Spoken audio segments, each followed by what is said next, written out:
வணக்கம். நம்மளுடைய இந்தியாவில் வளர்ந்து வரக்கூடிய இண்டஸ்ட்ரியில டைரக்ட் செல்லிங் ஒண்ணு. டைரக்ட் செல்லிங்க்கு மிகப்பெரிய எதிர்காலம் இருக்கு அப்படிங்கறத நம்மளுடைய ஏபிஜே அப்துல் கலாம் ஐயா அவர்களே சொல்லியிருக்காரு.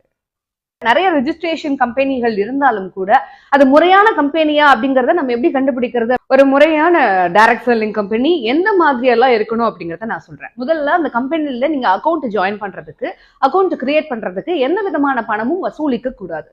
ரெண்டாவது ஒரு விஷயம், அந்த கம்பெனி ஒரு ப்ரமீட்டரிலையோ இல்ல மணி சர்க்குலேஷன் கான்செப்ட்லயோ இயங்கக்கூடாது. நாம வாங்கக்கூடிய ப்ராடக்ட்டுக்கு ஜிஎஸ்டி பில் கொடுக்கணும்.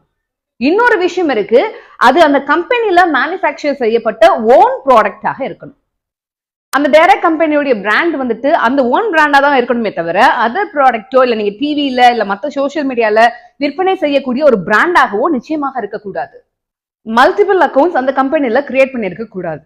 அதே மாதிரி நான் இவ்வளவு சம்பாதிக்கிறேன் அவ்வளவு சம்பாதிக்கிறேன் அப்படின்னு சொல்றக்கூடிய பேச்சு வெறும் பேச்சா மட்டும் கேட்காம அவங்களுடைய இன்கம் ப்ரூஃபை வாங்கி செக் பண்ணுங்க. நீங்க ஆல்ரெடி ஒரு டைரக்ட் செல்லிங் கம்பெனில ஒர்க் பண்ணிட்டு இருக்கீங்க அப்படின்னா நான் சொன்ன இந்த பாயிண்ட்ஸ் எல்லாம் இருக்கா அப்படிங்கறத செக் பண்ணுங்க. அப்படி இல்லைன்னா முறையான டைரக்ட் செல்லிங் கம்பெனில சேர்ந்து லாபம் பெறுங்க. நன்றி.